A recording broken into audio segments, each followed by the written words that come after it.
Hello and welcome to Daily Tech Tutor. In this video, I'm going to teach you how to delete your Threads account.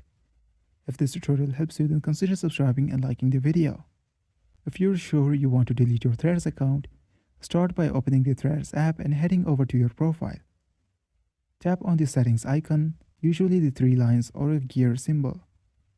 In the settings menu, look for the account option where you will find a delete account or deactivate account option. Tap on that. Now you're gonna see delete profile button on the bottom. Tap on it. Now you should remember that this action is irreversible. So make sure you are completely ready to say goodbye to your Threads account. When you're sure you want to delete the account, enter your password below and then tap on delete Threads account and your account will be permanently deleted. If you think your account will be useful in the future but should be gone for now, you should consider deactivating your account instead. This is for today's tutorial. If this video helped you, then consider subscribing and liking the video.